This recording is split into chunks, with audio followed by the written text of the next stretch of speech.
So here with Greg Marlin of Idexo.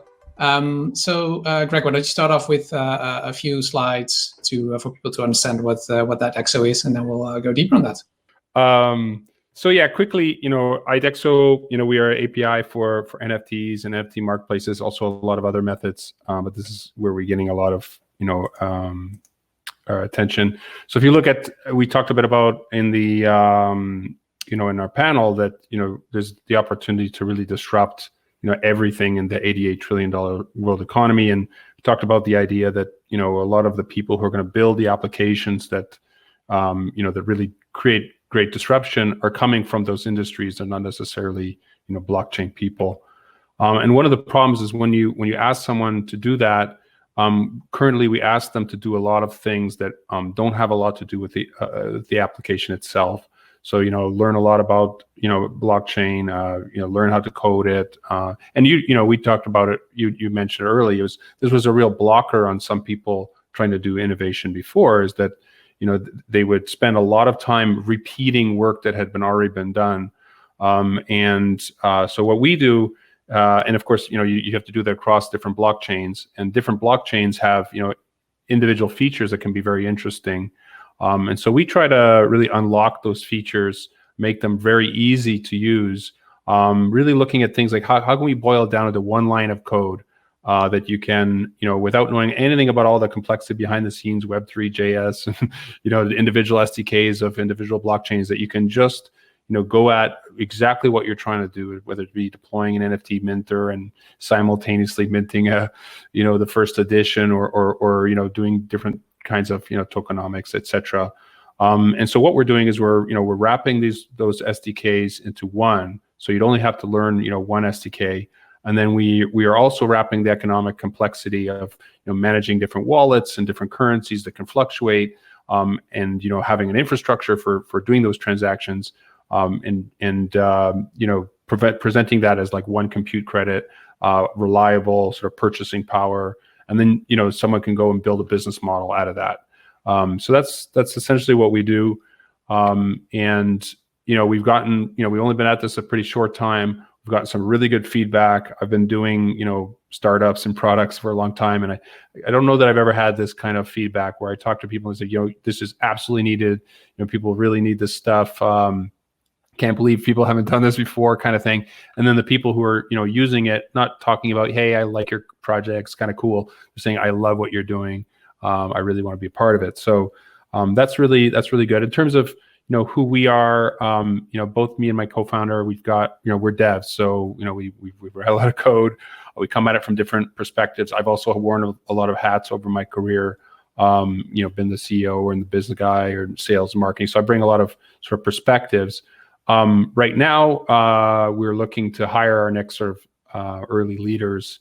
So if you are someone listening here and any of those roles on the slide speak to you, or you just like what we're doing, definitely reach out to us on careers.idexo.io. A good way to reach us if you have questions. We do a lot through Telegram. So go join our Telegram. I'm on it all the time. We have community managers as well. So, ask any questions you have. And of course, check us out on Twitter as well if you prefer that medium. That's it. Great, thanks. And so which change protocols systems is Idexo currently integrating with, and which are first on the near-term roadmap? Yeah, so far we have Arweave, which is really cool. I always like Arweave because it's pay once and store forever, which is obviously really applicable to NFTs. We do Ethereum because that's kind of expected. We do Binance Smart Chain. We have a lot of interest right now actually in Binance Smart Chain, and coming shortly is Matic. So Polygon, sorry. It's hard to get away from that. And I think Avalanche shortly thereafter.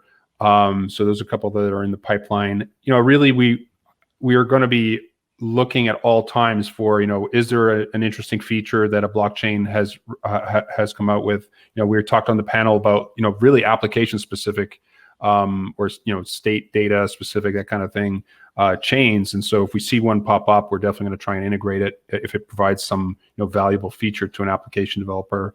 But there's so many that we have on the roadmap, and so that's part of like we listed. There's a job on our careers page for a lead integration developer. I would love that job. I mean, that's just going to be such a fun job for someone to do. So we're definitely going to dedicate a lot of resources to constantly integrating new chains, as well as, of course, going deeper on existing integrations based on customer demand. Cool. Yeah. And so you mentioned you built an NPM module to like very early on in the process, right? And iterating on that to extend its capabilities. Yeah. So basically the way that someone uses our tool is they download npmjs.com/idexo SDK. So hyphen, but I'll paste it in chat. So you would download that. That connects to our API. So and behind our API is this engine that does all the things that that you're actually doing. And so we try in anything we try and and we can get it simpler even than we are today. So we start with, let's have one line of code, and then I even look at that one line of code and like I could make that even a little easier. That's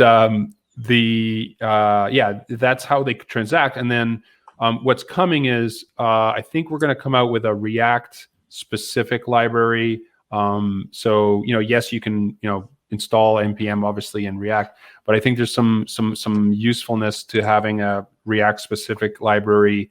We're going to have drop-in interfaces. So Stripe did this pretty well. That they made it really easy to integrate payment processing into your SaaS app. And we're going to try and do something similar, just really make it easy to drop blockchain features into your application. And some of that might be to have sort of drop in, even styled components that connect to that API. I don't know. Is that a good answer to your question? Yeah, no, absolutely. So I mean, you're basically going to where developers already are. Like they're already using Node. Everybody's using Node, right? Everybody's using React. I don't want to, spend a week learning something, but I do want to store my data and keep it there forever. Maybe you can close your screen share. Okay. And with those kind of easy, quick building blocks in the paradigm technologies that people already use, that should provide really good ways for people to start with this, but also augment their existing applications with some capability or some capabilities and go from there. You mentioned NFTs previously. I think you did a tweet a while back, like, "Hey, create an NFT in one line of code." Could you say a bit more about like what you've done there and the directions that it got and what's in store on that front? Yeah. So we're going to be announcing something pretty cool next week on Telegram. So join Telegram. More suspense. Make sure, I think, we're really NFTs are really interesting, right? And they're taking off for good reason, right? They solve a lot of really interesting use cases. We launched that. We kind of intuitively launched that. It got a lot of buzz. And then, once you dive into the world of NFTs, right, there's just a lot of different flavors to it. So there's a lot of different things you can do with a 721 contract. There's different things you can do with 1155. The market, how you buy and sell and transfer NFTs is very interesting. Across chains is one, aspect. The neat thing is there's a lot of innovation in the space. So I'll look at, something that's been popular, with how they structure, for instance, additions, different pricing, sort of bonded curve models, capping them at certain levels. So there's a lot of, innovation around that goes into the smart contract itself. So we want to expose some of that innovation in really simple ways. So that I'd say, I think that's one of the areas. And then, of course, on the marketplaces themselves, we want to make it really easy for anyone to launch their own marketplace. And I think there's going to be some interesting applications to that are very different from, what you see right now. So, integrating that within a community, a community forum, for instance, you got forum software, you've got a website and you want to you have a specific take on it. So I know that like the marketplaces have their own way of, the existing big ones have their way of, making it easy to build, your marketplace on their site sort of thing. But I think there's a lot of people who are going to want to build their own version, for a very specific audience that they've got already. And so we're just going to make it really easy for them to do that. Great. All right. We're looking to wrap up. We have 1 minute left. So you mentioned Telegram. You mentioned you're hiring for people, but where can people find you? And what do you want? How can people help you? How can people interact? Yeah. So I think that's a really good point. Join the community. Telegram is the main one, right? So just spread the good word. If you're someone who wants to use it, try it out. There's a lot of features of our application that are free to use.